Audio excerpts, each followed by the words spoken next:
Hello and welcome back. In today's video we're taking a look at some more Bannerlord information, and rather interestingly today it's on the single player. Tailwoods have actually done something that people want to hear. Now obviously they are doing that a little bit more as of late, although I am not overly impressed because they haven't really talked about release dates and it's been too long now, and I'm starting to get pissed off. I know everybody's starting to get pissed off, but I'm getting seriously pissed off because Warband is coming to the, well, not the end of its days, but Warband is definitely, I don't enjoy it as much, let's just say. Anyway, today we're talking about a bunch of different things that are actually quite interesting to do with what will be in Bannerlord.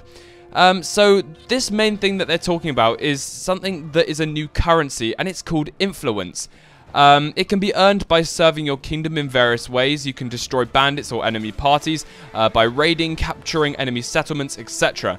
Influence points can be spent to determine the outcome of some faction decisions and make requests to allied lords. For example, you can get an allied lord to follow you by spending influence points. There is actually a new gathering army system where instead of having to get every single person to follow you, you can get all the parties into some sort of system that we're going to be reading about right now. So the next paragraph reads, so how does this work? Well, each allied lord has an influence cost based on the power of their party. Players can spend their influence points to summon allied lords from their own army. It is the leader of the army which gains all the influence for the army's victorious deeds. This can be capturing a city, which will also have a huge influence for the leader. So, spending influence to build an army is actually an improvement and sometimes even a gamble. If an army leader can no longer afford to spend influence, then the army will start to disband. That sounds like a very interesting system, and how influence points are spent is actually quite a good idea. I quite like this route that they're going down. Whether or not they needed to add it in is another question, but it's something that adds to the game, adds a little bit more depth to it, probably more depth than we need, but I still like the idea and I don't see any reason for it not to be in the game. Apparently there are a few factors that army influence is based on. That is, if the army morale is high, then upkeep costs are lower and vice versa.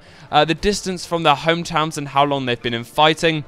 Relations between the army commander and the lords in the huge army, which is obviously some quite obvious factors, and that's pretty cool. That's what you've got to keep an eye on while you're roaming around in this big army. You can't be gone forever because obviously you'll start to disband. So the next paragraph goes on to say, as long as the army is successful in their efforts and the Lord Commander is keeping the other lords happy, then the army can go on marching for a long time. But if things don't go so well, the army will quickly dissolve and the lords will decide to abandon the campaign and return to their own lands. When an army is gathered, it becomes almost like a moving settlement with its own UI overlay on the campaign map.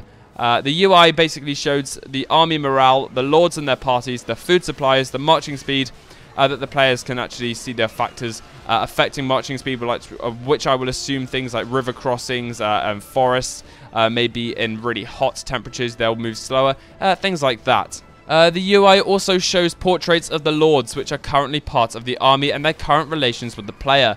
Deep red means they despise you, whereas bright green means that they are your favourite drinking buddy. If a lord has answered the summons and it's travelling to join your army, or if they are currently away from the army on a mission, their portrait will appear greyed out, with an indicator displaying their distance from the army's current position, which is measured in days of travelling time. If you are an army commander, you can click on the portrait to talk with a lord and give them a task to perform, such as scout ahead, bring food, bring reinforcements, bring horses, etc. You can dismiss lords and send them back to their lands to defend. You can also trim the army and better manage your influence upkeep costs by doing that. If you are a member of the army commander or other lords might have their own missions for you. Moving on, the next paragraph reads, another aspect of the new army system is that armies used pooled resources to support their campaigns. This means that if one of the lords brings some food, butter, or anything of the like, for instance, then the rest of the army will be fed. Likewise, horses and mules are shared, increasing movement speed of the whole entire army.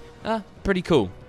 This new system allows for all lords to call on other allied lords to build their own army because of the large influence costs. It is of course easier for a king to do this.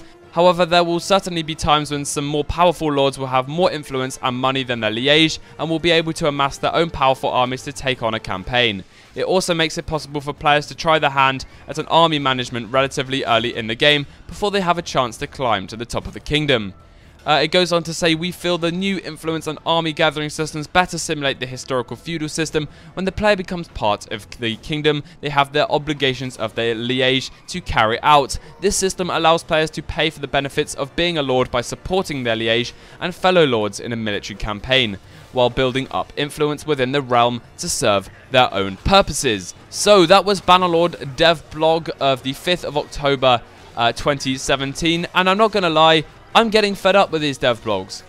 Please, like, I'm actually getting to the end of my tether, I think that is a good word to say, because Bannerlord has been taking too long, and I'm getting fed up with Warband, as I said at the start of the video. It's a brilliant, brilliant game, don't get me wrong, but as Hef, another very, very good YouTuber who has just left YouTube because he simply has played Warband for so long, as have I, and he's just got bored of it. And I just think that is a very important factor that Telwars need to think of. They just need to get this game out, and it should be coming out hopefully, or a playable form hopefully by the end of this year. If it doesn't, I think that will just be an uproar. I know a lot of you guys don't actually mind when it comes out, but I'm personally getting a bit agitated. From YouTubers' perspective, making stuff on Warband forever isn't the most advantageous to us, and I think I'm going to be switching up to other games, stuff like EU4, Hearts of Iron, Grand Strategies, as well as making stuff on new games, and I'll also be doing my Mountain Blade content as per usual, but I just want something else on this channel that will actually interest me. I'm going to be talking about changes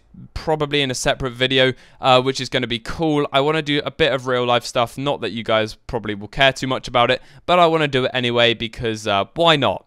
I want to make this channel a little bit less of like kind of the content of the video. I want to try and make it a little bit more personal, hound my personality to actually the video rather than just getting a video title then making a video about it and all you hear is the commentary, not a lot about me and just about the information of the game. They may sound big-headed to some of you, but I just really want to have a bit more personality to this channel, and hopefully I can achieve that, and we'll give it a go over the next month or so. That's pretty much all I wanted to talk about. I'd love to thank every single one of you that has followed me to this point. 25,000 subscribers is insane. I just don't feel like I deserve it with some of the content I put out. So I'm going to be working on that, and hopefully you guys can reflect my feelings on it. Anyway, guys, thank you so much for watching yet again. I hope you have an absolutely brilliant day, and I will see you in the next battle. One whole tank a month, that's so beautiful. That's all we can muster in North Korea. You just have like 30 fucking kids just working on one tank. Fucking hammering pieces of metal together, hoping something comes together.